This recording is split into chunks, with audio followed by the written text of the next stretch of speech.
te horen.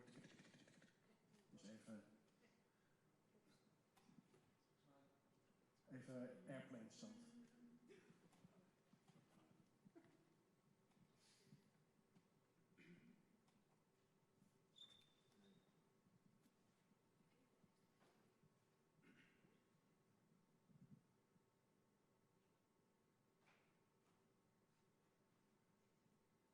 Ja, goejoen alleer en welkom bij Iepen Up Live vanuit de Westerkerke in Lauwert. Iepen Up Live, een programma van Omroep Friesland 11 20 28 en Iepen Up zelf vanzelf. We maken er wat moois van, want door de coronamaatregels is dit weer even uw laatste uitsturing totdat alles weer een beetje kin. Daarom hebben we een feestelijk en mooi en leuk en nieuwsgierig onderwerp. TikTok. TikTok is een van de populairste social media apps. Zeker als je een beetje jong binnen werd. De orde vandaag nog op Facebook zitten te ruzien. Ben op TikTok heel soort jongelui, heel creatief bezig. Vooral met muziek en het snel monteren van liedse filmpjes. Daarom hebben we hier de crème de la crème van Fries TikTok zitten. Mijmerkoor had ze meer volgers en suggers als menig omroep. En dan bedoel ik net alleen de omroep, maar misschien ook wel meer als de VPRO, de EO, de et cetera bij elkaar. Als je het al hier optellen. Welkom alliëren, leuk dat je hem er binnen. Fijn. Als je thuis is en u denkt, ik ga vragen of ik wil echt mij praten, dat moedigen we aan. Door dat vooral daar in de banken zit us Amarens en die hoort in de gaten, weet je, met alliër oerha van de joen. Dus stel die vragen, zie hoort het in de gaten en wellicht kiest er dan een van die idolen of in het algemeen een vraag stellen of een opmerking plaatsen. Door dat vooral. Maar welkom dus, alliër, alles goed? Zeker. Ja, hoor je het nog een beetje vol met de coronamaatregels? Ja, op zich hoor. Ja, nou eigenlijk misschien wel ideaal dat TikTok dan ook nog is. Ter afleiding, als we toch net mee naar boeten maaien. We stellen je hem even voor. Ten eerste zit je Jesse. We zeggen eerst even naar een filmpje van een liedse compilatie van was toen alweer ze al dost. Je vertrouwen Ja, het is oké, jongen. Oké. Oh, maar niet van de lok. Dat mag niet. And keep on reading the signs of my body. I just flip the switch. I don't know nobody else. Ja, Jesse, dankjewel. Welkom, hartstikke leuk. Hoeveel volgers hast u? Ik zit op dit moment op de 412.000. Ja, kun je er iets bij voorstellen? Dat is ongeveer de helft van de inwoners van Rotterdam. Nee. Dat is echt bizar. Je hebt nog steeds erom in hollen in. Ja. Echt bizar. Dus hoort het in dat je op stritten herkend wist? Ja. En hoe vaak? Nou, lessen wie ik in Ljout en toen werd het wel echt 10 tot 15 keer verregen om een foto of zo. Ja. Dus dat is wel heel raar. En is dat ook leuk? Dat is zeker leuk. Het motiveert me heel erg. Mooi, nou, ik heb het zin nog goed. Nice, zit Hieke. Hieke, welkom. Fijn dat je er bent. Ja, leuk. Ja, en ik van die gaan we even een paar dingetjes op een rietje zetten. Dus storytime. Jullie kennen deze YouTuber waarschijnlijk wel. Ja, ik heb het over deze. Ronald Fledder. Van, jij zegt het, ik doe het. Doe de kabouterdans.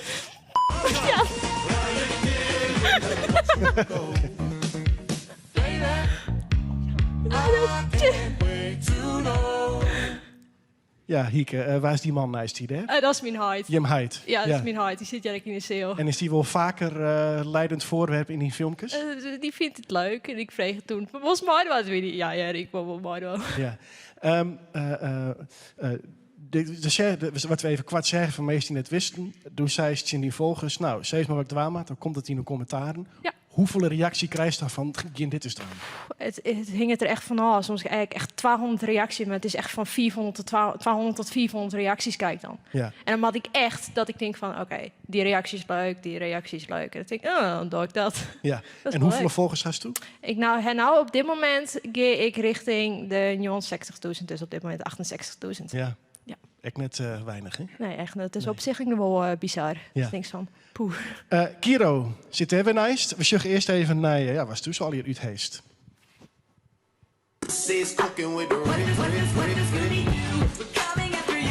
You're gonna stop. You wanna know my name? Then go and tell us so.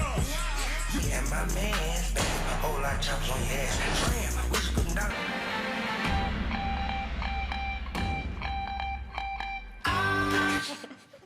Ja, dank je. Waarom was het zo niet? Sorry? Waarom moet je zo lachen? Nou, leuke herinneringen. Ja, want hoe komst je nou op het idee om iets te doen dat iets stoms dorst mij verf? Dat is een blikje weer pakst en weer op hetzelfde stukje vest. Gebeurt dat dan? En dan denk je van, dat maak ik even nu TikTok. Hoe werkt dat? Oké, nee. Ik werk bij de Albert Heijn. En ik was gewoon aan het spiegelen. En heel random ineens begint een potje, wat ik 2 meter geleden al gespiegeld had, begint ineens te vallen voor de neus van mijn baas. Dus vandaar. Juist. En dan denk je, dit moet online. Ja. Kijk. En hoeveel volgers vinden dat leuk bij jou? 27.600. 17,6. Dus 27.600. Ja. Ambities om de 400.000 te krijgen? Keihard mijn best doen. Oké, nou, zijn benieuwd. Daarna zit Linda. Linda is heel specifiek in een soort wat ze online zet. Dat zullen we je wel even. I'm a savage. Classy, bougie, ratchet, sassy, groovy. Shoulder till it's all in vain. And only you know the strength in you. No more. I wanna but I'm broken hearted. Cry, but I like to party. Ja, Linda, du bist, als ik er al mijn zucht krijg als spierpine. Zo linig bist of zo onsportief ben ik. Is het een beetje die specialiteit? Deze turnoefeningen of trucjes, hoe maak ik het nemen? Ja, ik plaats eigenlijk alleen nog maar zulke soort content op mijn account. Ja. En hoeveel mensen zit er nou? 136.000. Ja, en du bist natuurlijk met 0 begonnen, of Ja. met Ian. Ja. Wat gebeurde er dat het in één keer een heel soort waren? Nou, ik heb hier een filmpje geplaatst. Dat is echt al Trailien in 2020 volgens mij. En toen mijn bekend veske van meisje Jamila of zo, de YouTuber toch? Ja. En nou ja, die is toen viral gegaan. En van daar ben ik rond het opbouwen en ben ik nu op 136.000. Ja, bist er nou dan ook een turn-influencer? Nee, dat denk ik net. Nee? Ik noem mezelf net echt een influencer, nee. Oké, nou, dan gaan we het straks nog verder door aan. Dan hebben we nog Mike. Nou, en ik van Mike gaan we wat op een ritje gezet. De top 10 meest verkochte games aller tijden. Hoeveel van deze games heb jij gespeeld? Op plek 9 Mario Kart Wii. Op plek 8 Tetris voor de Game Boy. Connect Fortnite met politie Amsterdam. Oké? Fortnite is een schietspel. En in welk spel wordt nog meer veel geschoten? GTA 5. Ja, dit keer toevallig even aan IO Games. Is dat een beetje Westort een soort hoe hast? Nee, niet echt per se. Niet. Dit is gewoon, nee. Dit is gewoon toevallig? Ja, toevallig wel, ja. Want hoe kies je je onderwerpen uit? Ik probeer heel veel na te denken over wat mensen interessant vinden. Waar ze op zouden kunnen reageren, waar ze zichzelf ook in herkennen. En dit was dan bijvoorbeeld de top 10 meest verkochte games. Logischerwijs hebben mensen die in huis liggen omdat ze de meest verkochte games zijn. Ja. En zich dus er ook in herkennen, de video leuk zullen vinden en ook reageren. Ja, maar herkauw je dan gewoon dat je hebt zelf gezocht op 10 meest verkochte games? Heeft iemand ooit geschreven, dat herkauw je dan weer? Ja, ik probeer wel vaak 2, 3 bronnen te zoeken om me wel gewoon goede informatie te geven. Ja. Maar ik herkauw eigenlijk gewoon informatie. En hoeveel mensen vinden dat leuk? 109.000 mensen. 109.000. En wat was jouw moment van bescheiden naar massive? Eigenlijk kwam het door de coronaperiode en toen plaatste ik ook ongeveer mijn eerste top 10's en die gingen meteen boven de 100.000 views. Ja. Dus ik dacht, bijzonder. Ja, ik heb Mooi. een markt gevonden. Ja, absoluut. We ben ik even een stritten op West, voordat we mij verder praten. Want om even maar een onderzoek te doen van wat weten mensen eigenlijk van TikTok, zeg maar de toevallige voorbijgangers. Daar zullen we eerst even naar. Ja, ik heb een paar vrienden die het gebruiken, maar die weten wel van zichzelf dat het niet helemaal klopt.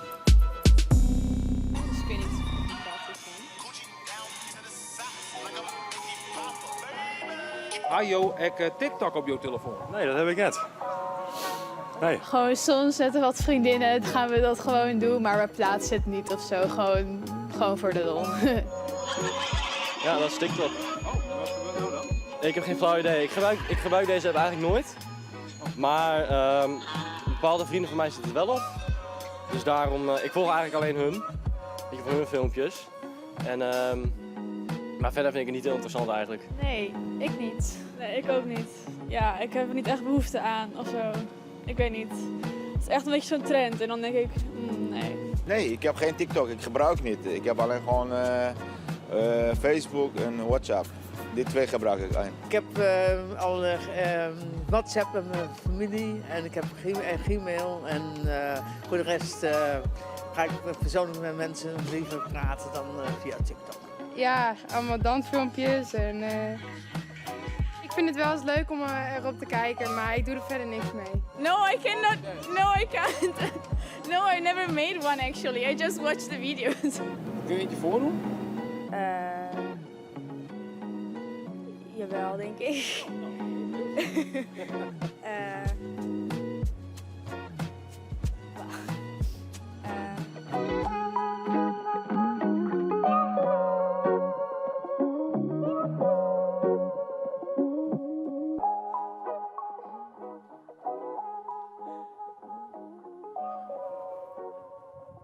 Ja, en dan ook helemaal, hè? Kunnen jullie hem nog even een keer doen? Want voor mij Jim Koem te gek, dat doen ze. Kom eens. 1, 2, 3, 4. Dat doen ze. Ja. Ik ken hem net. Binnen van de doenskes, dat was bij Jesse wezen. Dat was net bij mij wezen. Yes is de dansspecialist. Ja. Ja. Doch hem eens. Even zien.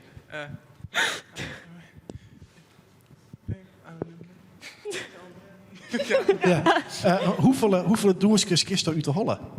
Oh jeetje, dat is echt van oktober vorig jaar. Terwijl ik ga echt... Ik denk wel meer dan 74 filmpjes die mij dansen meidje op naam. Dat is echt bizar. En is het dan ik zo, want het ben vaak op hele kwarte fragmenten uit hits en noemers. Ja. Is het zo dat het in de supermarkt rinst of de beste ergens werd muziek draait wordt en het filmpje komt voor, dat is het automatisch. Ja, er was nou zo'n vestiging van Jason Derulo en dat is Savage Love. Nou, die zit zaal heen in de hitlisten. Nou, dan is door de supermarkt en dan is het een keer dat is echt, dat get automatisch al in die holle roep. Ja. Welke dat bij mij binnen sommige vestigingen gewoon een complete oorwormen die het helemaal net met u in holle krijgt. Waarvoor dat dus... Ja, ik werk hier zelf in de supermarkt.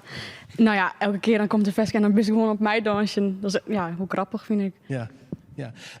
Hoe vaak mast eigenlijk dit soort dingen aan, een doenske of een videomaatje, om steeds maar echt onder de aandacht te brouwen? Want het allerslimste is natuurlijk als er minder zien wordt en minder volgers binnen. Dus Kira, hoe vaak maak je zo een filmpje?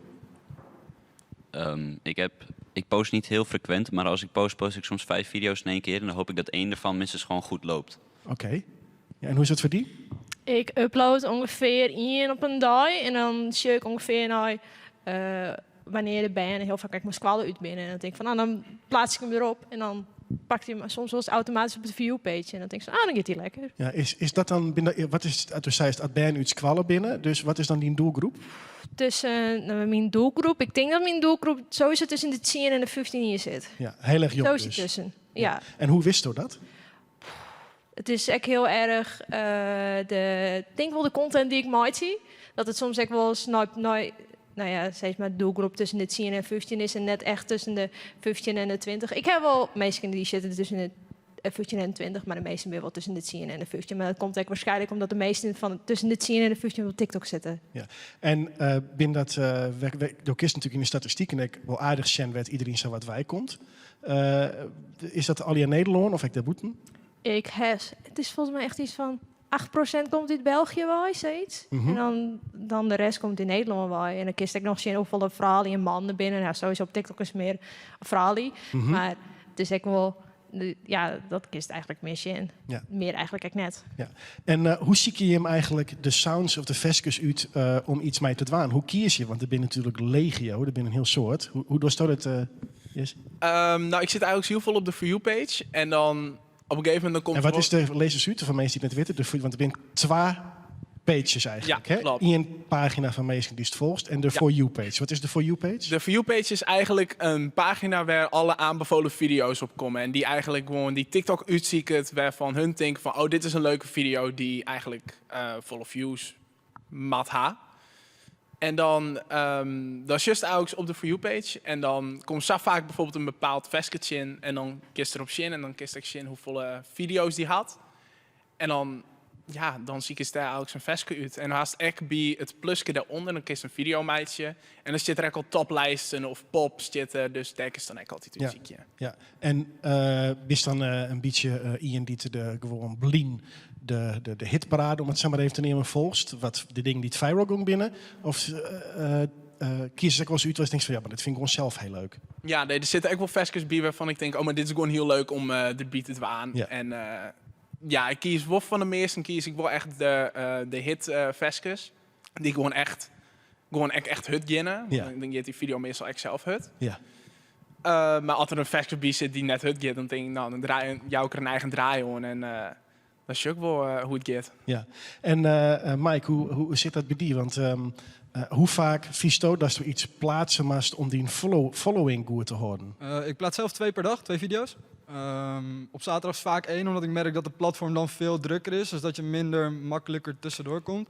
En net als Hico ook zei, ik post echt wanneer kinderen klaar zijn van school voordat ze naar bed gaan. Dus dat komt neer tussen 3 en 8 uur 's avonds in principe. Liefst nog wel iets eerder ook, zodat ze vlak voor het slapen gaan nog even kunnen kijken. Juist. Dus ja, ik vind zelf 2 per dag posten, vind ik, het werkt voor mij. Heel goed. Amarins, ik heb begrepen dat je best wat reactie hebt. Is er al een vraag of een opmerking voor de groep? Ja, het is vooral via YouTube trouwens dat de vragen binnenkomen. Dus daar zitten de meeste joggers op dit moment. Er zijn een aantal mensen die krijgen specifieke persoonlijke berichten. Zowel Milika de groetensdwaan aan Kiro.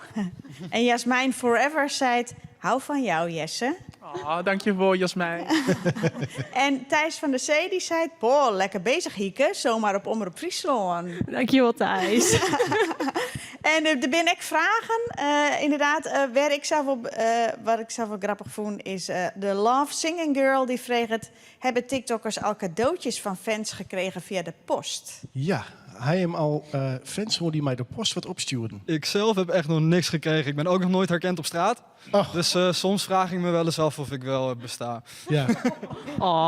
En in van Jim, had je wel iets kregen of reactie? Of... Nou, Ja, of wat kriegen we dit er is een postbus, maar ik kan nog net echt zien fans af van jou stuur ding op. Nee. Dat nog net echt, nee. Wie waar wel? Ja, ik ga 1 keer een kettingje krijgen van een fan of zo. Sorry, ik is nog een keer zeggen. U was 1 keer een... Een kettingje krijgen van een fan. En voest je dat creepy of voest je dat leuk? Nee, ik vind het wel heel schattig. Ja? Dat hij gewoon de tijd had genomen om voor mij zo'n kettingje te meiden. En het wie net toevallig een man van 53. Nee, het wie een jong famke van Ja. 12 of zo. Ja. En hoe wist ze dan waar het heen moest? Nee, ja, het wie heel vreemd, maar ze hoeven dan een keer oud praten. Ja, dat klinkt eigenlijk niet... Klinkt nog steeds creepy. Ja. Het microfoon een beetje nog wat dichter. Ja. Ja. En het wie vlakbij mijn eigen squallen, dus dat viel er wel vertrouwd. Ja. Ja. Dus vandaar. En Jesse? Of sliepen ze al bij die voor de door? Nee, ja, dat is eigenlijk bij mij van het door. Ja, dat is wel dat ik denk van, dat is wel heel privé. Maar ik kreeg hier bijvoorbeeld een berichtje van een famke die zei van, ja, je moet niet voor die op de post dwaan. En helemaal zijn denken van, hoe komt ze om je postadres? Ja. Dat vind ik zo vreemd. Maar ja, ik vind het wel heel lief. Ja. Dat Maar wel. wanneer is het net meer leef en wanneer wordt het echt creepy? En... Als mensen om je doorjes in en je belje, dat vind ik wel heel erg dat ik denk van, het is wel mijn enige privéstukje. Ja. En ik kijk een filmpje op mijn Snapchat in mijn privéverhaal ooit stien van dat mensen gewoon echt een minuut lang op mijn bel zien te drukken. Ik denk van, weet wel die manieren en weet echt mensen hun grens. Ik vind het prima als men me op een foto was en dat motiveert me heel erg, maar dat geeft soms wel even dan de oerstreek. Ja. Maar is dat net een gevolg van dat je elke keer maar zat en sham bist en zo makkelijk benaderbaar bist en zo deelst? Ja, dat wel. Ja, daar was dan echt wel een beetje mijn leven. Ja. Ja. En volgens mij, doe hartstikke een agent geloof ik, hè? Of een manager, of hoe neemt je dat? Ja, ik hier een management. Oh, net meer? Nee, net meer. Is dat toevallig wie dat het management, uit dezelfde management wat in die serie van Boos, wie weet al je gedoe wie? Oké. Dat is even een lang verhaal maar helemaal uit te lezen, maar er wie wat onderhoorn. Waarom, wat wie voor die de reden om op paus te zeggen van ik wil maar een manager hebben? Wie dat om het yield verdienen of wie dat om een oren reden? Nou, het is natuurlijk heel mooi dat je die yield mij kunt verdienen, maar het wie echt voor mij een reden om heger op te gaan en gewoon de grenzen op te zoeken van hoe ver kan ik gaan om mezelf gewoon bekender te maken. Dus ik wil zoveel mogelijk in om in televisieprogramma's te komen en hun hebben me daar wel heel erg mee geholpen. Ja, dus er was beroemd worden. Ja, het lijkt me heel leuk om tv-presentator te worden. Ja. Hoeveel verdienen stoden mij? Ja, dat verschilt wel per maand. Want het leidt er om hoeveel campagnes dat dost. Dus die ene maand, dan kan het zo'n 100 wezen, de andere maand kan het 2000 wezen. Het verschilt heel erg. En verdienen het onder je eigen content of eigenlijk alleen nog maar uit in die sponsoring wil om een bepaald product te promoten of iets te vertellen? Ja, eigenlijk het tweede. Dus ik krijg een campagne binnen van een bepaald bedrijf en die zegt van ik wil dit en dit voor die jaren en dan kan ik zelf zeggen van of ik daar akkoord mee wil gaan. Ja. Wel leuk, dat inkom. Ja, zeker. Voor een filmpje van 20 seconden. Ja, ook heel vreemd. Ja. Of in mijn hobby, mijn beroep. Amarens, zie je er nog meer vragen? Ja, wat ik mijzelf ook wel afvregen, Marije die vregen, hoe binnen je hem famous worden? Dus is het gewoon een kwestie van alleen maar een heel soort plaatsen? Of mag dan hele gekke dingen doen? Waar zit hem dat verschil in? Nou, Hieke, waar zit het verschil in? Nou, Want iedereen wil het. Meestal vreeg ik heel vaak aan mij, hoe bist dat? En dan zeg ik zo van, ik heb mijn eigen content. Meestal vinden mijn content leuk. En dan zit ik zo van, als mijn content leuk is, dan volgens mij. En dat merk ik dan ook wel. Ik plaats misschien in mijn TikTok, ik ben heel droeg. En misschien horen meestal van mijn droege humor. En dan zeg ik zo van, dan volgen ze mij. En ja, dat is het denk ik wel weer. En gewoon originele content, een beetje mighty. Ja, dus als het opeens heel serieus wordt, dan je hem denk meestal van, nou, Hieke, doei. Ja, dat merkst wel steeds, maar als het wat serieuzer is, dat is dan denk ik van, Maar daarna is het gewoon, als ik mijn eigen content draai, dan is het wel weer clear. Dan geef je volgens weer lekker omheen. En dan motiveert hij dan echt wel weer van. Ja, Dan is lekker trots in. Ja, originaliteit dus, eigenlijk. Dat is eigenlijk dus voor die examen. Want Tobi is natuurlijk, maar dat, ja, hoe maak ik het nou neer met turnen, gymnastiek? Ja, acro is het eigenlijk. Acro, oké. Sorry dat ik er net van op de hichte Ja, weer, maakt maar het niks. ze is dit goddelijke lief door het orde dingen om te sporten. Is het dan echt zo'n beetje een val van ja, als ik stel voor, doe vies niks meer aan acro en dan was het opeens HU Russische literatuur, dus denk je, ja, dat toch, dan is het oer. Dan kan ik wel stoppen met mijn TikTok-carrière. Ja, ik denk het wel inderdaad. Want ik kan nou echt volgers die sport leuk vinden. En als ik iets anders kan doen, dan gaan die volgers denk ik wel fot. En is dat ook een beetje benauwend? Dus denk je, ik mat ze horen. Ja, eigenlijk wel. Want iedereen had eigenlijk oren content nou op TikTok. Want eerst werd dus Musical.ly. En daar gaan mijn filmpjes op zich wel goed op. Maar nou op TikTok, het wordt steeds lastiger, zeg maar. En hoe komt dat? Nou, de doelgroep is gewoon over oren. En van wat wie de doelgroep eerst en hoe is die nou? Ja, ik denk eerst jongeren ben en vooral je talenten laten zien op TikTok. En nu is het meer dansjes en zo. En grappige dingen, humor. Dus er komen ook al richting je band toch stadig waar het oudere publiek komt er nou ook op TikTok binnen. Ja. Verneemst dat het extra, Kiro? Nou, ik post heel erg divers. Dus de ene vindt dit leuk, de ander vindt dat leuk. En mensen kijken de favoriete video's. En als ze een video leuk vinden, dan kijken ze me helemaal af en anders niet. Ja. Nou, Amarens, nog een vraag van die. Ja, of net van die, meer van het kijkende publiek. Nog één opmerking van Stamp Universe. Die meldt dat er onder de Frieske piepenuten zit. Ik denk dat is echt belangrijk om even te melden. Ja. Hier. En dan is Naomi Rose, die vreeg het. En ook Anouki Cookie 11 is hier, die vreeg je... wanneer je hem en waarom je hem begon binnen met TikTok. Ja, Kiro, waarom bist je er eigenlijk ooit om begonnen? Door die vriendin Milika, die net dus die de groetjes deed aan mij. Ze zei, waarom begin je er gewoon niet aan? Post gewoon een video, kijk wat je ervan vindt. En ik denk dat het bij de meesten hier van ons wel gewoon begonnen is als een grap. Of als zeg maar van, weet je wat, we doen het gewoon. En kijken wat er van wordt. En het feit dat ik hier nu zit, daar ben ik wel heel dankbaar voor. Want ik heb zoveel leuke mensen ontmoet. En zoveel leuke dingen kunnen doen en weet ik het wat. En ja, ik ben gewoon dankbaar voor alles wat ik heb. Ja, mooi. Jesse, bist u ook al voort bij het eerste filmpje begonnen? Ik wil daarna je superster op televisie worden? Nee, ik ben ouders bedankt op mijn nichtjes. Die zien bij je stuursman moesten oppassen. En toen lieten ze het al je zien. En dat was vorig jaar juni. En toen dacht ik, nou, vrienden toevoegen, helemaal leuk. En toen ging mijn tweede filmpje in één keer sky high. En dat was safremd om te zien. En toen dacht ik, nou, ik vind het leuk. Dus ik ging het erop pakken en ik zit Jenno in één keer. En wat zoest ze niet waar vooral je zei, die zei van hoe is begonnen, waarom had ze die en misschien had ze zelf wel ambitie, wat zoest je nu zei? Ja, ik ben begonnen uit verveling. En gewoon, als het leuk is, gewoon dwaan. En daarna is het gewoon, als het gewoon de ding was dwaan, die dwaan was, dat is gewoon heel belangrijk. Ja. Ja, dus kijk, was toen ik zei, dus origineel dicht bij die zelf blijven. Ja. Nou, aan verveling natuurlijk de komende 4 weken, zeker van jonge mensen, totaal geen gebrek bij deze weer complete semi-lockdown. We gaan straks verder praten over TikTok en et cetera, maar we gaan natuurlijk ook altijd muziek. Het is geen familie, maar ze is wel fantastisch. Amarens de Boer. Jee, dank je.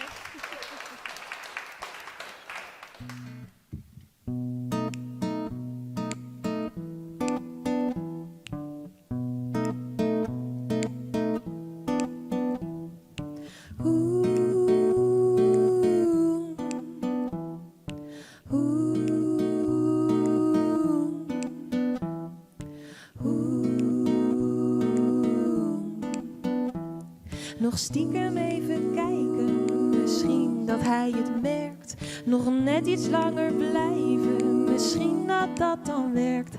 Maar niets is wat het lijkt als je met verliefde ogen kijkt.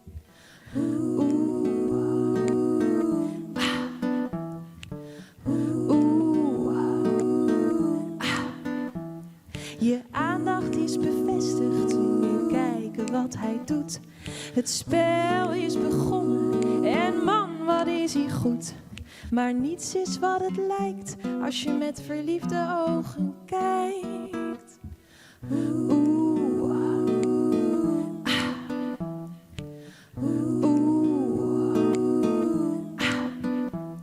Het risico wordt groter, er is geen weg meer terug. Zo fout, maar ook zo heerlijk, dat hij het niet voelt lijkt me stug. Maar niets is wat het lijkt als je met verliefde ogen kijkt. De spanning is om te snijden, mijn gevoelens draaien door. Met jou hier zo dicht bij me, nog nooit, nee nog nooit, was ik zo smoor.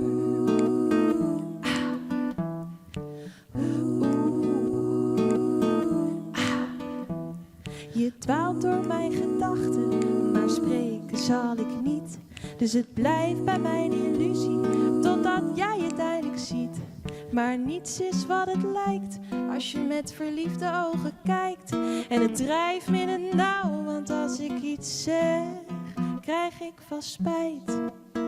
En word ik blauw. Dankjewel.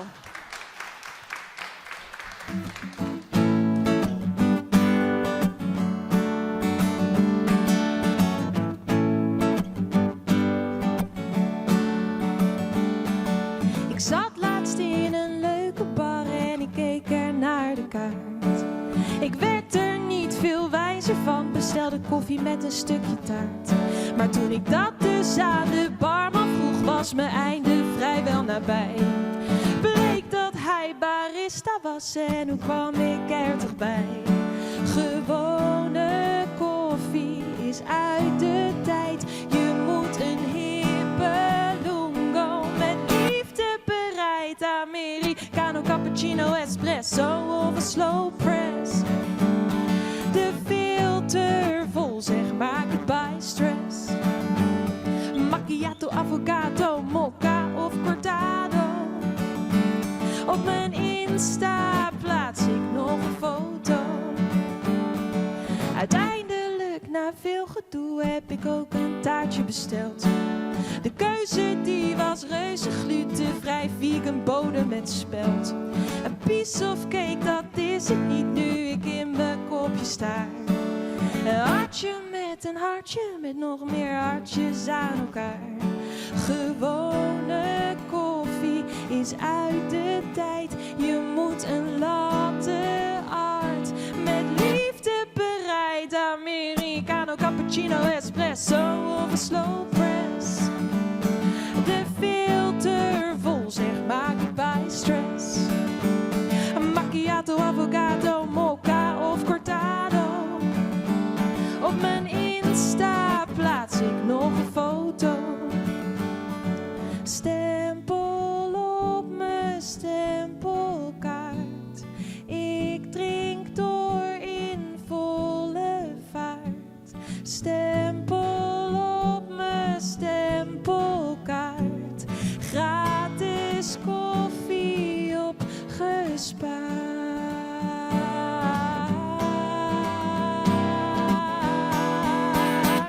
Americano, cappuccino, espresso of een slow press.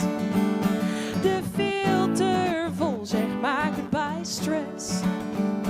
Macchiato, avocado, mocha of cortado. Op mijn TikTok plaats ik nog een foto. Op mijn Insta plaats ik nog een foto. Dankjewel. Prachtig. Amarens, dankjewel. Even gauw checken hoor. Is wat zij doet een TikTok waardig? De fragment uit het versje? Ja, je kan er wel echt bepaalde stukjes uithalen qua teksten of zo, die dan echt in een bepaald scenario zetten kist. Dus ik wil gelijk hoe nadenken of zo. Maar nou even tussendoor. Dit klinkt heel erg als mijn oude koffiezaakwerk in jou, ja. Echt doppio. Echt gewoon, ik kwam in één keer bij op. Ik maak die stempelkaart. Nou ja, misschien bij alle koffiezaken ook wel een beetje hetzelfde. Maar in ieder geval, Amarens, ik zoek toch nog even Hingebloos straks. Want als Jesse natuurlijk dat aan die 400 toe is mee 10 vers moet waar wit. Hij is dan een TikTok-hit. Dus als je het leuk vindt, ja, dan ja. Anyway, bedankt, Amarens. Yes, ja.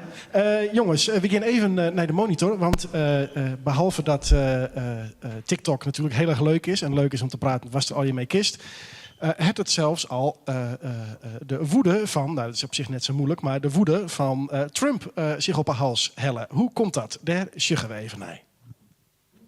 TikTok is helemaal geweldig.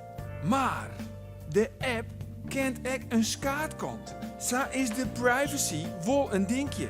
TikTok trekt een heel soort gegevens van die telefoon. Waaronder hokkers filmpjes als je sjost, hoe lang als je een filmpje sjost, wat voor telefoon als je hebt, alle apps die je geïnstalleerd hebt en al die GPS-gegevens.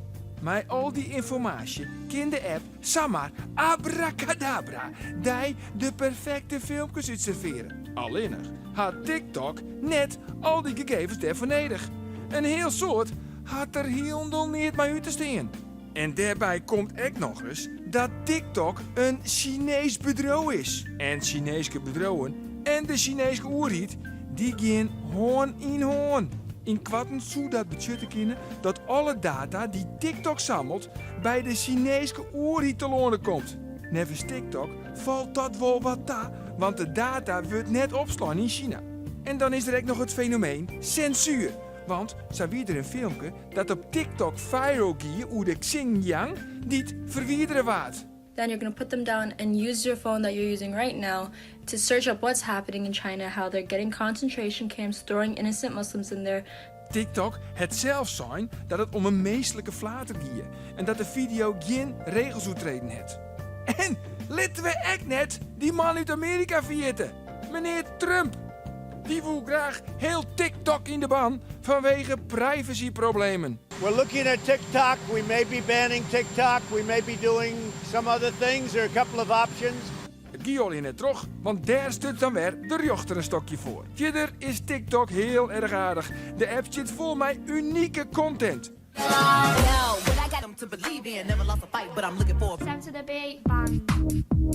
laten we net vergeten. If you're not paying for the product, you are the product. Ja, beste meesken, daar doe je hem alle jaar om mij. Hè? Stiekem Make China Great Again. Nou ja, dat je dat of wie hem daarvoor verantwoordelijk horen kennen. Maar het is wel duidelijk, hè, in zo'n miljardenbusiness binnen natuurlijk een heel soort vragen die stellen kist. Daarom heb ik even van Jim een paar pittige stellingen op een rietje zet. En gooi de eerste maar in. Ja, TikTok is een jachtgebied voor pedo's. Waar wil daarop reageren? Mike? Ik denk dat dat wel zo is, ja. En waarom? Omdat ik merk, en dat zijn Hieke net ook, we hebben gewoon de doelgroep op TikTok is super jong.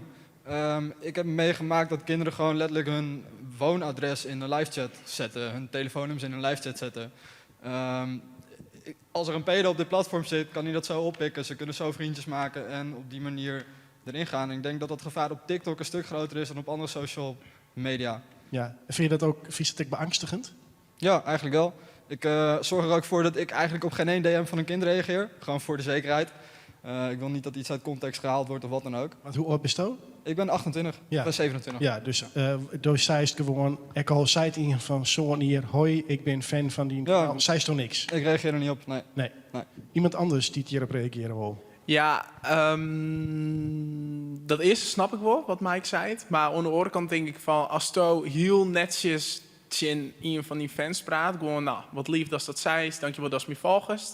Ik denk dat het dan is een heel volle uitzoommeisje, maar als je, ik denk, ja, als Sanger het platform haast, dan kan dat in één keer veel vager worden, als iemand dat op zou pakken. Ja. Als het echt net gecensureerd Maar zien. bist het er maar helemaal eens dat het heel makkelijk is voor mensen om contact te krijgen met jonge band? Heel, want op TikTok is toen, als toen net met je vriend bent, kun je toen diegene een berichtje sturen. Nee, maar er is zelf, mensen wil heel graag volgers hebben. Dus waarom zoest een potentiële volger weigeren? Ja, dat is als je ook qua volgers. Ja, Dan kun je elkaar ja. pas berichtje sturen. Maar als je een volger binnen krijgt, kan diegene wel een berichtje sturen, maar dan krijg je dat net binnen. Ja. Als er trouwens mensen thuis binnen die op reageren willen, heel graag. Wil ik graag je mening weten. Hier is natuurlijk een heel soort van wat er zo voorbij komt. Mij valt het wel eens op dat ik denk, dat zijn wel hele jonge famkes die het weten ze eigenlijk wel wat ze jongen. Want er zit bijvoorbeeld bepaalde hip-hop-muziek bij. Nou, dat gaat eigenlijk dat gaat door vrij expliciete seksuele handelingen die bij elkaar uitvieren kist. Denk je er ook wel eens van, oh jee, famkes, weet je wel wat je hem doggen? Ik denk echt soms wel echt van, hij is zoals famkes, hij is toch wel veskes, dan zit een bitch in. En dan die famkes van zo'n 18, die weten helemaal net wat dat betekent.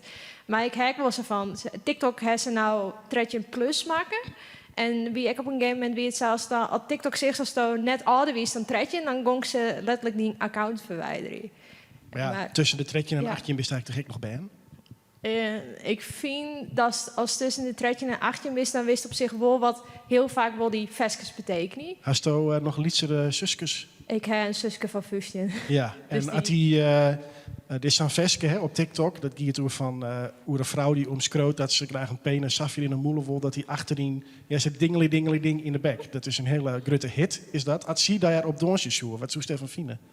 Ik zit bij mezelf. Ik vind het haar eigen verantwoordelijkheid. Oké. Ik vind, sowieso als 15 is, dan wist wel wat zal je zeggen. Wie ik toen 15 weer dacht ik van, oh Veske, als die verkeerd klinkt, dan doe ik het net niet. En dat weet mijn zusje waarschijnlijk ik wil dat ze zit van, die ken ik net wel, want dat Veske ging gewoon net. Ja. Hoe vist u dat? Ja, ik vind het lastig, want ik had dus wel een jonge zusje, ik van 8. Dan, als ik sommige vestjes dan denk ik echt van dat ken het eens op hetzelfde platform. Dat vind ik heel raar dat het daar eigenlijk op zit. Dat het überhaupt kind bedoelt? Ja, dat, ja. Kiro, als wij zeggen TikTok is een jachtgebied voor pedo's. Wat zei je dan? Ik vind dat het op TikTok eigenlijk gewoon net zo een probleem kan zijn als op andere platforms. Want bijvoorbeeld Instagram is heel makkelijk bereikbaar. Facebook, oud voorbeeld, maar ook... ja. Heb je een idee wat er aan gedaan zou kunnen worden om het veiliger te maken voor mensen van onder de 18? Dat is een goede vraag. Ik denk dat er iets van een iets van een leeftijdsbeleid in moet komen. Of dat je zeg maar vooraf je leeftijd zou moeten aangeven, zodat je automatisch in een bepaalde categorie gezet wordt. Ja. Bijvoorbeeld. Ja. Ja, ik denk dat het helpt. Want ik heb bijvoorbeeld mijn Facebook wordt niet in dat ik dan ouder wie zodat ik erop koe. Dus ja, ik weet net in hoeverre dat helpt. Ja. Maar ja, het is wel een stap. Ja.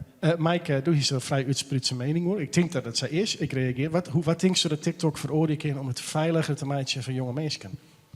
Ik denk dat je gewoon nog beter moet handhaven. Ik wist niet dat ze vanaf 13 dat nu echt goed gecontroleerd werd. Dus dat is wel een positief punt. Maar ja, ik denk dat er gewoon een betere verificatie op moet komen. En dat het gewoon echt goed gecontroleerd moet worden. Dat ouders ook niet meer zoiets moeten hebben van... hey, laat ik voor mijn 10-jarige kind een TikTok-account openen... en dan kan hij daar lekker filmpjes op kijken. Ja. Dus ik denk dat het deels de verantwoordelijkheid van de app is... maar misschien ook deels van de ouders. Ja. Is er trouwens iemand die echt wel eens nare of seksueel getinte berichten hoorn had? Ja, ik wel. Ja, en wat sturen ze dan? Nou, de meestal gewoon van die 50-jarige man of zo. En op het begin schrik ze wel van of zo. Dan sturen ze eerst van, hey, was toen is mij die sugar daddy was en zo. Dat soort dingen, dan schrik ze wel van. Maar op een gegeven moment dan krijgen ze zelf al het ding van, ja, ik wil er echt naar meer in. Nee. Maar kijk, dan wel eens een keer, dat we in het begin, toen ben ik nog net uit de kast. Maar toen kreeg ik van famkes wel echt bepaalde niet gecensureerde beelden. Dat ik dacht van, ja, dat is wel heftig. Vies dat ik dan dat het een 4 gaat, dat inbreuk is op gewoon dienwijzen, dat is het ongevraagd dat je krijgt? Ja, dat vind ik wel. Ja. En het is echt, dan denk ik van, hoe hadden die ouders die Safir lid, hoe hadden die ouders taststem in jongen, dat zie dat dan gewoon taal litten. Dat vind ik dan wel dat ik, Ja, du denkst, er is iets misgong geweest in opvoeding als ze stukken ding doch. Ja, eigenlijk wel. En wat dost er mij als dat krijgt? Verwijderen en blokkeren. Ja. En ik neem aan sinds die coming out dat mij de famkes die ding opsturen wat minder worden is. Ja, helemaal niet meer. Nee. Nou is het echt bij die jongens. En dat Ja. vind ik al niet. Ja, het blauwe jongens en famkes. Ja. Ja. Jongens, we gaan naar de volgende stelling. Wat meer volgers, wat meer druk. Ja, hoe meer volgers, hoe meer druk je gaat ervaren. Vielst u dat extra? Of bist u bij elke nieuwe volger nog weer helemaal in een soort euforische stemming? Nee, dat heb ik dan echt maar net. Ik zit echt zo van, als ik geen zin in heb, dan krijg ik geen zin in. En dan moet het maar accepteren dat ik op die dag dan geen zin in heb om iets te gaan uploaden. Maar ik vind het gewoon, dat is voor een plezier maar dan. En als ik er de plezier in heb, dan moet het echt niet gaan doen. Zo zit ik wel. Maar kan het ooit zo wezen dat je denkt, ja, ik wil die volgers net kwijt, maar ik ga er net zo volle plezier mee in, dus ik doe het toch maar weer even niet in. Ik heb dan ik op TikTok eens livestreamen. En dan zit bij zo'n dan ga ik even livestreamen. Dan kiest het iets dan wel. En bedoel, als ik live ging ik live en dat kleed is binker over of net te monteren, niks net. Nee, er hoeft helemaal niks te monteren. Het is letterlijk de best live. Ja. En als je van, ik heb geen zin meer in een livestream, en dan sluist het maar, is het klaar. Ja. Dat kiest dan ik van. Het een oorwollers dat hij denkt, ja, ik viel toch wel wat druk. Ik kan net stoppen en ik maar teruggaan. Ja, eigenlijk gewoon een beetje En hoe viel dat? ja, vervelend. Want eigenlijk was het soms gewoon op een dag, dan had het zin om iets te meiden. En dan was het er eigenlijk gewoon opzetten. Maar dan denk je van, maar het moet wel kwaliteit Ja. ha. En of dan zet je het er net op. En hoe zwaar gestoot dan als die zwargen daar oer net meer hast? Ja. Hoe zest die van oor? Of zit het altijd wel een beetje in achterhollen? Nee, ik denk dat het altijd wel in mijn holle bloed eigenlijk. Ja. En is dat altijd zoen? Sorry? Is dat altijd goed voor die? Om het in de holle te hebben? Nee, want eigenlijk maakt niks uit wat was het plaatst. Maar alles plaatsen was worst. Ja. Eigenlijk was het net benij denken. Maar hoe komt het dan toch dat je er een beetje stress van heeft? Ja, weet ik net. Misschien een beetje perfectionistisch of wel, dat ik alles goed wil hebben. Ja. Ja. Mike, denkst du ook dat voor sommige mensen TikTok helemaal net goed is, omdat ze super verslaafd rijden in die aandacht en super benauwd binnen om net meer populair te wezen? Ja, sowieso met de jonge doelgroep denk ik dat dat zeker zo is. Heb je het zelf ook af en toe? Ja. En, ja, ik merk wel, nu ik meer volgers heb, dat ik daardoor ook meer druk voel. Dat ik wel heb zoiets van, ik moet wel echt dagelijks posten. Zelf los ik dan wel dat op door op bepaalde dagen wat meer op te nemen. Zodat op momenten dat ik geen zin in heb, dat ik nog kan terugvallen op die eerder opgenomen dingen. Zo'n buffer? Ja, zo'n buffer inderdaad. In je drafts? Ja. Kiro? Ja, Je komt heel relaxed over. meer druk, ja. Je merkt wel inderdaad dat, vooral als je groter wil worden, dat je dan inderdaad gewoon met nieuwe goede ideeën moet komen. Maar dingen komen niet onder druk, dingen gaan niet zomaar. En als je dan dingen gaat posten die bijvoorbeeld helemaal niet leuk zijn of zo, of die mensen niet aantrekken, dan de motivatie die is dan ook lager, denk ik. Dat denk je of dat ervaar je zelf ook zo? Ja, ik merk wel dat als bepaalde video's minder gaan lopen, dat ik dan echt denk van, weet je, ja. Je moet iets verzinnen wat goed is, maar je weet niet wat. En lig je er wel eens wakker van? Nee, maar het is wel irritant. Ja. En Jesse, daar hast de 400 tours het nog wat. Dat is nogal wat. Er wordt vast een soort hoe die roddelt, want dat is natuurlijk ook leuk als het ook bekend is. Door worst ik nog beroemd worden.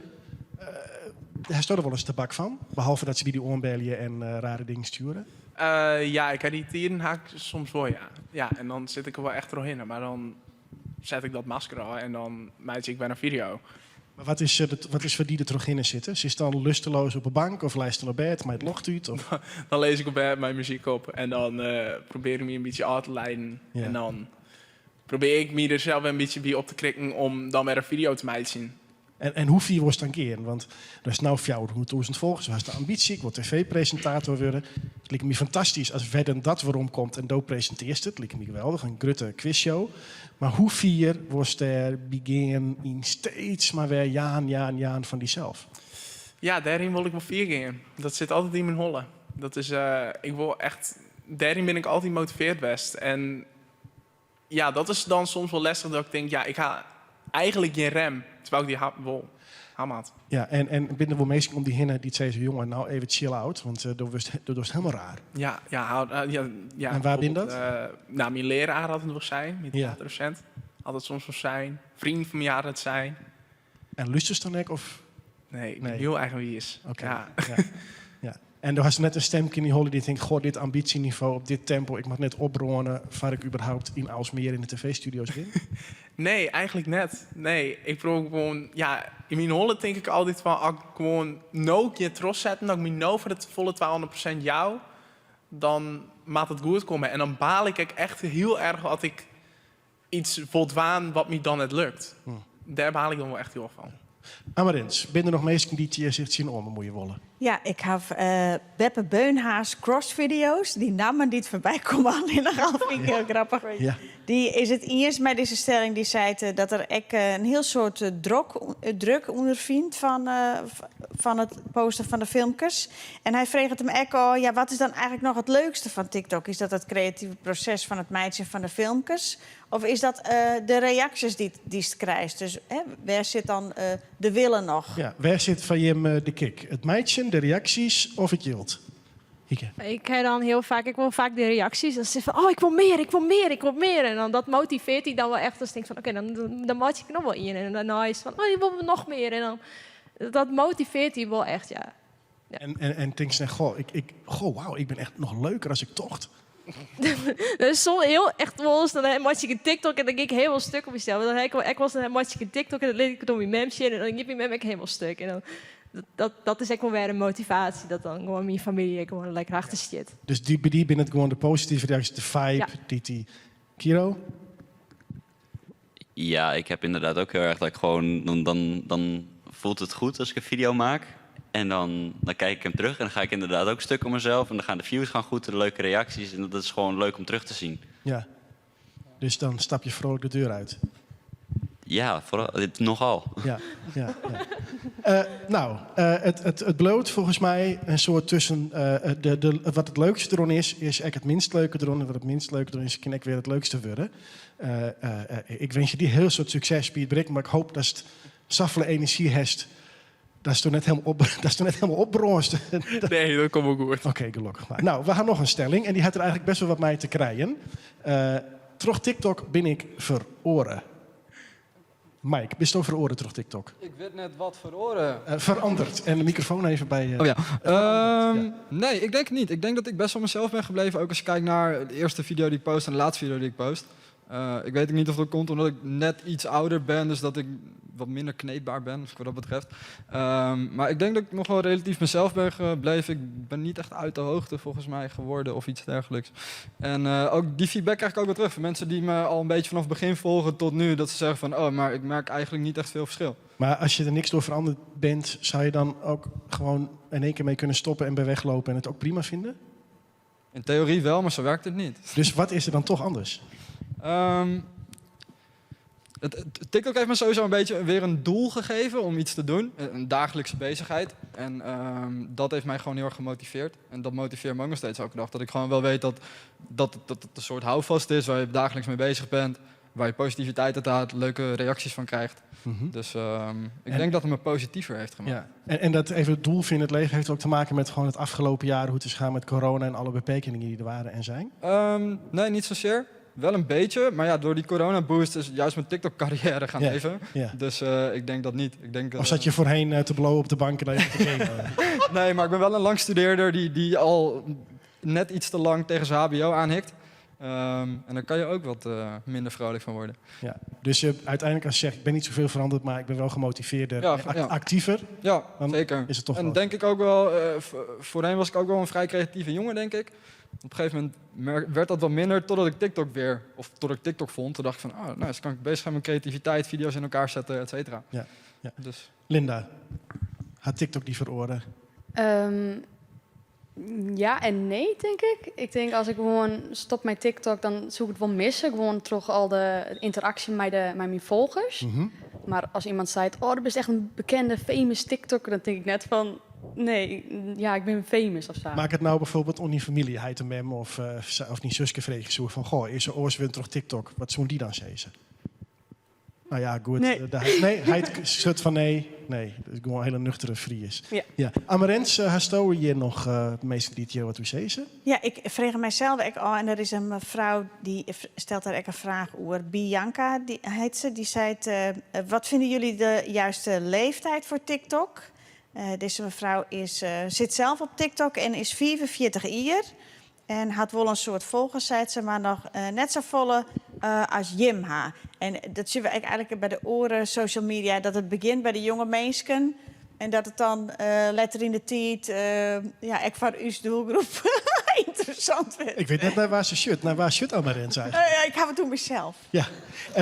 Vind het heel goed en vindt Bianca misschien ook wel goed dat we die vraag even parkeren? Jazeker. Hè, want, Je hebt net hoe dit stelling per se. hoe had het die veroren, TikTok? Had ik het on die familie bijvoorbeeld vreemd Had ik het om mijn familie? Helemaal niks eigenlijk. Ik ben nog steeds echt gewoon heel droeg. Ik droeg in mijn video's. Maar Ja. misschien had ik zo uit het begin. En nu ben ik misschien al echt wat enthousiaster. Maar voor de rest ben ik helemaal niks verloren. Ik ben nog steeds mezelf. Ik ben nog En steeds- zo stoten dus Azen gewoon in één keer mij stoppen kunnen en bij wij erin kunnen. Ik heb vroeger altijd al creativiteit gewoon. Wat Mike ook al zei, van, het is altijd al best creativiteit. En ik denk dat door TikTok ook wel mijn creativiteit ik wel steeds heger is worden. Ja. Nou ja, Jesse, volgens mij moet je ja komen van die, of net? Ja, Nou, heel vertel erg. eens. Nou, ik merk dat ik volle rustiger ben worden. In de tijd dat ik nou dit al je ha. Ik ga me wat professioneler opsteld, omdat ik natuurlijk wel wat televisieopnames die na en dan moest ik gewoon de massa steen en dan moest professioneel wezen en moest ik professioneel gedragen. En omdat ik in november vaar een paar van mijn vrienden nu de kast mee kwamen en in december echt van social media. En ja, dat get echt wel, dat verhoort die indirect echt wel. Want Maar dat is natuurlijk super persoonlijk. ja, heel persoonlijk. En ik vond het nodig om dat te plaatsen. En toen merk je wel dat het die zelf echt wel, dat het gewoon verhoort binnen jezelf. Hoe dan? Ja, doe vast toch wel oren ding gewoon oors op dan dat de fiat-dier is. Bijvoorbeeld als, we zien als bijvoorbeeld even opmerkingen krijgen van hey, homo, dit en dat, dan denk je van, nou, let het maar gaan, boeien. En voor die coming out viel het pijnlijk om dat iemand dat zei. Ja, echt wel, ja. Ja. Maar ja, als het dan echt uit de kast komt, dan komen die eerste reacties, als iemand dat echt in die site, komt dat weer erom. En ja, dan denk je wel van, ben ik nou verloren als een persoon? Ben ik nou een heel oud persoon worden omdat ik homo ben? Dat net, maar doe verloren ze wel in die hollen, want dan is ik oor zo'n ding denken. Ja, en het lijkt me dat die homoseksualiteit net het enige is van die identiteit. Dat is gewoon een onderdeel van nog al je oren dingen. Ja, zeker. Ja. Was het niet heel zwaar om online uit de kast te komen? Dat lijkt mij namelijk nog 20 keer heftiger dan in het echte leven. Je vraagt het voor een vriend of voor jezelf? Of, In het algemeen? Voor de kijkers thuis? Van belangstelling. Nee. Ik ben eigenlijk altijd in West van dat ik het lastig vond om dingen in het echt te zezen. En eigenlijk wie het echt om het online te plaatsen om even gewoon een dikke middelvinger te jagen naar de meesten die me vroeger gewoon te kakken zetten ha. Want wat ik nou gewoon even doch gewoon zonder dat ik echt even om hun denk of zo. Ja. Dat is echt gewoon dat ik denk van dit is even van Jim en ik ben ook om mezelf en daar ben ik trots op. Een hele stap. Ja, van het zeker. hier te horen. Echt Ja. een scharniermoment in die leven. Ja, zeker. Nog even heel kort van die laatste mevrouw die vraag stelde van... Ik wil heel graag, ik ben wat ouder. Wat moet ik doen? Even van Jim in één woord even Jim tip on haar. On the spot vind ik dat een beetje lastig. Ik denk heel goed na over mijn content, wat mensen interessant vinden. Dus speel heel erg in op herkenbaarheid. Door wat je leuk vindt. Ja, inderdaad. En kijk, probeer ook aan je doelgroep te vragen wat ze leuk vinden. Ik zie heel vaak dan over 40 dus kookvideo's. Dat wordt altijd wel lekker. Misschien is dat een leuke tip. Ja, Een kookvideo, misschien een goed idee. En Ja, skijt haar onder reacties en dwaan wat je leuk vindt. hartstikke mooi. Nou, jongens, we bedanken je even helemaal straks. Want we eigenlijk altijd poëzie verzorgen toch dichterscollectief Rikst. Zat de hele jongen nog mij luisteren. Misschien had ze je wat oeskreur, misschien had ze gedichten die erbij passen. Even een applaus voor Ilse Vos. Dank u wel. Ooit wieden het respect op hives. Nou is het dealen van likes. Doch met tinken. Eltsenien vertin het een stage. Werkend in de supermerken. Hoe maken ze dat? Interessant. Deze mensen kennen dat. Want dit spiegelpotje ken online goed van zo'n 270.000 likes. How to connect randomness. Meegaan in een livestream van het Libben. Tick, tock, on the clock, but the party won't stop. Houdt het feestje nog eens op? Zie je het om balans? In deze virtuele wereld. Geef mij in dit collectief brein, de hive mind van you to die. Mijn door is mijn privéstick. En ik vraag me af of ik wil besteden. Influencers en entertainers voor jong publiek, short, span, imperfectie, inspiratie. Wat is Ipen bier en wat is privé? Herkauwen van informatie. En maar waar zit het verschil in? Doch originele content maakt het wel benauwend. Beginnend als grap. Denkend, ik zet gewoon die stap. Verveling, iepend een nieuwe vraag. Ziekend een balans in deze virtuele wereld. Viel ik me boen of verboen? Geen mij in dit collectief brein, de hive mind van you to die, stream mij in de livestream van het Libben. Is werkelijk weer, veel me onderdeel van een groter geheel. Denkend aan scenario's, want waar wit, haast wel een TikTok-hit. Deze populaire app. Een goede bron voor een nieuwe complottheorie of gewoon een goede Chinese grap? Wil ik dit weten? Wil ik dit begrijpen? Waar zit de verantwoordelijkheid? Want alles kan een probleem wezen. Maar we vinden vanzelfs weer de veiligheid. Dus jouw mi oer om de livestream als een product van uw menselijke natuur. Want als Bebbe Beunhaas het zelfs eens is met deze stelling, dan is het vers net alleen nog een opwelling. Ik vind het wel best, want zolang het positive vibes brengt, is van mij net al eerst.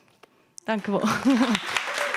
Dankjewel, helemaal speciaal voor deze gelegenheid. Super bedankt. Nou, Jim, ik allereer hartstikke bedankt. Super hoe je hier over mij praten en Iep hier over wie. En ik denk dat we een heel soort van opstutsen hebben. En ik wil je hem gewoon allereer een heel soort succes wensen met wat je maar bereiken willen. En dat de druk net zo volle tan in dat je hem straks bij de TikTok-psychiater zit. Maar dat zal vast net geen terug. En ik wil iedereen die het reageerd had, en dat wie er een heel soort, dus ik ben heel blij mee, want we willen een heel soort zien. Wil ik hartelijk bedanken voor de reacties. Amarens, bedankt als strenge, doch rechtvaardige en interessante schooljuf daar achterop in de banken.